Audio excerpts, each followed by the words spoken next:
nsanga bwa buto natoraguye nsanga ni inkari. Yesu nashimwe. Nsanze ari inkari igihe kimaze kugera ndatekereza umuntu uzi ubwenge ngendanye inkari mu mufuka ababwira ngo musenge kandi mushikame mwihangane ikimana yavuganye natwe teguye kuza kudutabara. Amina haleluya. Amina haleluya. Imana yiteguye kuza kudutabara nta hantu kuri Imana itagukura nta hantu kure Imana itakugeza. Reka dusuze mwese abakurikiye Narayibonye TV ni wa mwanya mwiza none tubagezaho ijambo ry'Imana twari tubakombuye abari mu Rwanda abari hakurya ubwo tamasimbire katubabwire ngo ibihe byiza kandi turabizi ko Imana ikibarinze. Hanyuma umuntu utari mu bihe byiza twamwifuriza kugira ngo Imana imutabare. Umuntu wese uri gusenga Imana yumve gusenga kwe kandi turagira ngo tubifurize umwaka mushya muhire. Imbere yanyu murahabona umuvugabutumwa yatangira twibwira. Yesu nashimwe. Ahimbazwe. Amazina Uwiringiye Imana Eric cyangwa se Habinshuti Gilbert.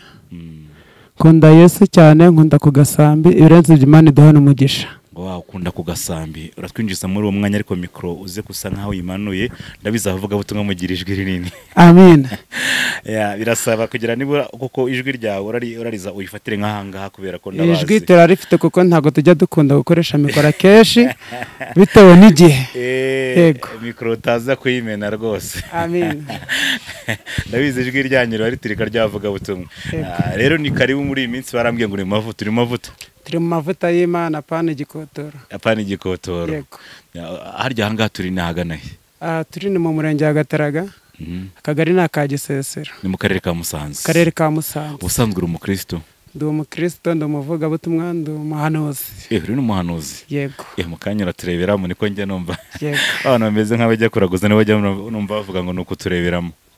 Birakwiye. Uri umuhanuzi? Ndi umuhanuzi. Maze imyaka ingaho uhanura? Natangiye 2006. Natangiye guhabwa impano y'ubuhanuzi 2008. Impano yo kuvuza ingoma nayihawe nibwo nayihawe 2006 nkinjira mu murimo w'Imana. No kuvuza ingoma no kuvuza. Byose ndabizi za ngoma za gihanga zazakira z'uruhu. Urakavuza kari akagoma. Ndayivuza nkabyinira Imana ibintu bikemera. Yo wakazanye ukanabyina tukareba. Ari nanagerageza byose nta kibazo. Wanagerageza? Yego. Ngoshiro turebe. Uzikurinda Mana we, uzikurinda Mana we, uzikurinda narakubonye ubwo byari bikomeye ariko uzikurinda Mana we, uzikurinda. Imana ishimwe cyane. Amen. Haleluya. Amina. Mu butumwa rero muri iyi minsi Imana iri kuvugana nawe iki? Muri iyi minsi ijambo rya mbere ndimo kuvugana nabo n'Imana irimo kutubwira ni ukugira ngo abantu basenga iteka ntibarambirwe. Abantu benshi muri iyi minsi barambiwe bitewe n'ibyo Imana yababwiye nta kunyurwa bakigira. Ariko ndashishikariza abantu bose barimo kunyumva ari abo mu Rwanda ari abari hanze kugira ngo twese twegere Yesu kandi dushishikarire kugira ngo dusenge isezerano ry'Imana naho ryatinda ariko rizasohora ndabyizeye. Ufite Bibiliya rero nibyo nshaka mu kanya kwerekana. Ijambo muri minsi Imana iri kugwa ari muri Bibiliya twinjiza muri uwo mwanya udukigisha rwose nta kibazo. Imana ishimwe cyane, Imana bagire neza.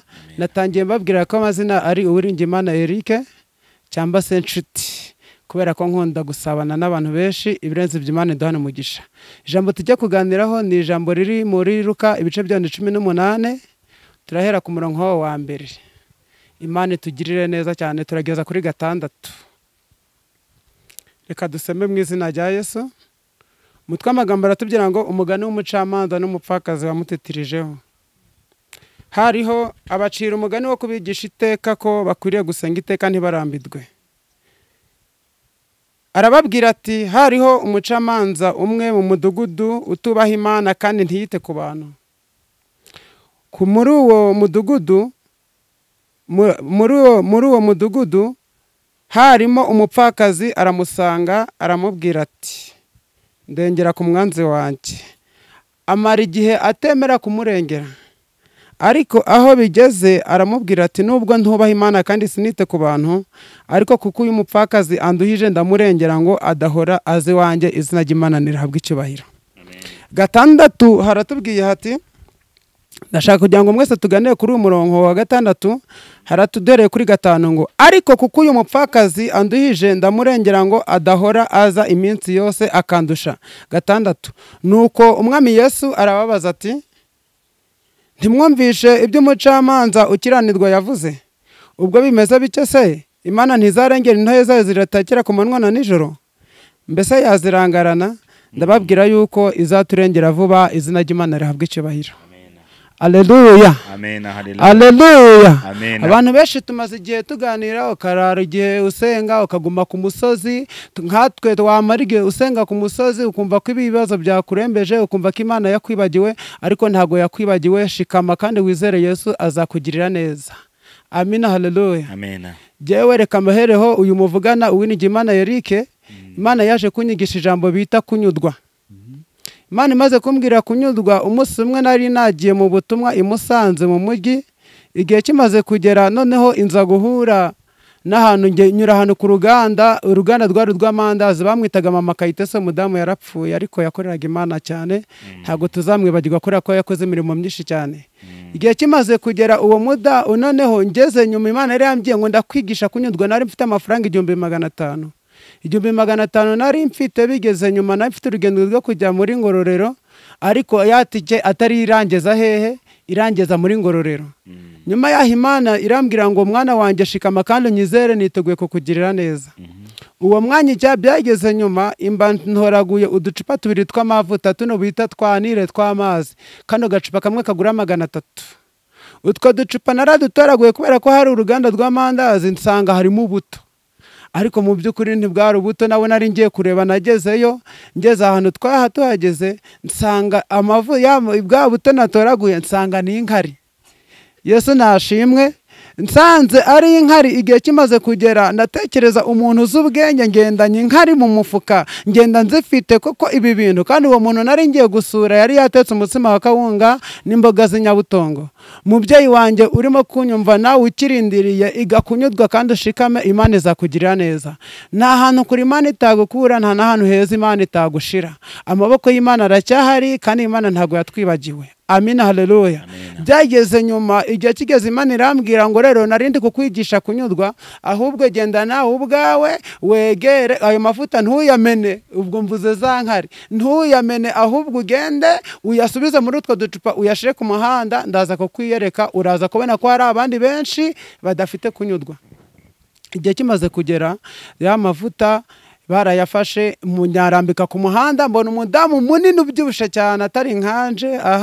Mbona aragiye ava kuri ya moto. Amaze kuva kuri moto, mbona afashe twa ducupa 2 leta dushira mu gikapu, nawe aragenda. Ubwo aho yageze nawe yabaze inkuru ngizo nagize ute nabaze. Amina, haleluya. Ariko muri iyi minsi ndagushishikariza kugira ngo umbwire ngo wige kunyurwa n'ubuzima ubayemo, unyudwe n'imibereho ubayemo, uharanire gusenga, wizere Imana, kuko nta jambo Imana ivuga ngo rihere, izina ry'Imana arabwa icyubahiro.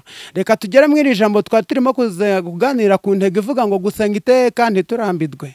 Uyu mucamanza, uyu mupfakazi yari afite ikibazo gikomeye. Yarazindukaga mu gitondo na nimugoroba akaja kuri uwo mucamanza. Abacamanza muri iyi minsi ntago wajya ku mucamanza udafite amafaranga ngo bishoboke. Ariko aho igihe kimaze kugera, we arazinduka mu gitondo na nimugoroba. Umucamanza kubera ko uwo mupfakazi yari umukene, akamubwira ati winsakuriza. Birashobokaga ko yamubwira ngo ntamusakuriza, birashobokaga ko hari ubuzima yari arimo. Igihe kigeze, noneho uwo mucamanza we, umupfakazi ntabwo yacitse intege. Muri iyi minsi Imana iri kutubwira ngo izadutabara, izatugaburira, tugacika intege. Ndabashishikaza mbabwira abanyamasengesho, bavuga butumwa, abapasiteri, abadiyakoni, ndetse n'abantu mwese muduteze amatwi, ndababwira ngo musenge kandi mushikame, mwihangane, icyo Imana yavuganye natwe teguye kuza kudutabara. Amina, haleluya. Amina, haleluya. Imana yiteguye kuza kudutabara. Nta hantu kuri Imana itagukura, nta n'ahantu kure Imana itakugeza. Shikama kandi wizere Imana izatugirira neza. Uyu mucamanza igihe kimaze kugera, umupfakazi kuko atacitse intege zo gusenga, yarakomeje akajya agenda ngo namurengere. Ariko nyuma yaho igihe kigeze, wa mucamanza avuga nubwo ntubaha Imana kandi sinite ku bantu. Amina, haleluya. Nubwo ntubaha Imana kandi sinite ku bantu, ariko kuko uyu mupfakazi anduhije ndamurengera kugira ngo adahora azi wanjye. Ntabwo yamurengeye bitewe nuko yarakiranuka kandi nuko yaramukunze, ahubwo yamurengeye bitewe n'igihe cy'Imana cyari kigeze. Isaha y'Imana niyagera, Imana izagutabara. gutabara. Isaha Imana niyagera, haleluya, isaha gihe nicyagera Imana izakugira neza, izagukura kure, izina ry'Imana nirishimwe. Igihe kimaze kugera umucamanza aragenda aramurengera, uwo mupfakazi ibibazo yari afite byose biragenda birakemuka kubwo gusenga no kwizera no kubwo kutarambirwa. Ndagushishikaza nkubwire ngo nubwo bikomeye, guma mu mwanya wawe, guma aho Imana yaguhamagariye, hagarara udatinya kandi wizere Yesu yiteguye kuza kugukura kure, izina ry'Imana nirishimwe. Oh haleluya, Imana yiteguye kuza kugutabara kandi yiteguye kuza kukurengera. Hagarara ukomere, nta hantu kuri Imana itagukura, nk'uko iryo jambo nagibanze, nta hantu kuri Imana itakugeza. Igihe kimaze kugera umwami Yesu arangije arababaza ati nimwumvishe iby'umucamanza ukiranirwa yavuze, ubwo bimaze gutyo se Imana ntizarengera intore zitajya ku manywa na nijoro? Mbese yazirangarana? Bwira mugenzi ngo ntabwo Imana izakurangarana. Wa mubyeyi we, nubwo ugwaye, ukaba uri mu buzima bugoye, ukaba uri mu gahinda gakomeye, ukaba ufite ikibazo gikomeye, amadeni akaba kujogoroje ndetse intambara zikaba ari nyinshi, ukaba uri aho kugisasira aho urwaye, ukaba ufite ikibazo cy'urubyaro ngo Imana yarakwibagiwe, birashoboka ko mu gushaka kwawe hari intambara za buri munsi ngo zigasenyuka, ukaba uri mu makode. Ihangane, Imana ntabwo izakurangarana, izina ry'Imana nirishimwe. Dukomere kandi dushikame, uwo twakurikiye ntabwo azadutererana. Nubwo turi muri ubwo buzima, haracari ibyiringiro yuko igiti cyatemwe cyakongera kigashibuka, kikongera kikagira amashami, izina ry'Imana nirishimwe. Buri umwe wese unyumva, mwese abo turi kuganira ku kiganiro, mwese abari hanze n'abari mu gihugu, ndabashishikaza mbabwire ngo nimba hari icyo wavuganye n'Imana, komera kandi ushikame. Nta jambo Imana ijya ivuga ngo rihere. Imana yiteguye kugukura kure, yiteguye kudutabara, yiteguye kutwambika. Nasomye ijambo rijya rinezeza muri Matayo 6:8, harambwira ngo ntimugase n'abandi kuko Data wo mu ijuru azi ibyo dukeneye tutaramusaba. Mu sengesho ryacu dusenga rya buri munsi, dukomere, Imana yiteguye kuturengera, izina ry'Imana nirishimwe. Reka dusenge Imana. Urakoze mubyeyi wacu kuko uri Imana ishoboye byose. Tugushimiye umwanya nk'uyu utubwiye, uratubwiye ngo dukwiriye gusenga iteka ntiturambirwe.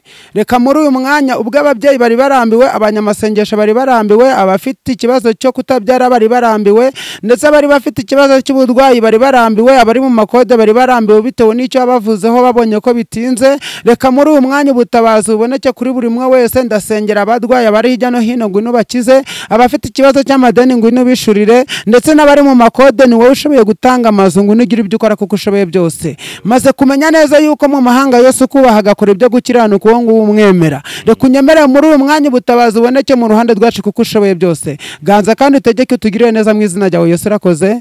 Amen. Amina. Imana iguha umugisha. Urakoze cyane. Ndawakiriye cyane. Murakoze mwese. Reka dushimire mwese akurikiye Naribonye TV, tubabwira ngo muzagire impera z'umwaka mwiza kandi Noheli n'ubunani bizabere ibihe byiza, umwaka mushya kuri twese. Murakoze cyane. Amen.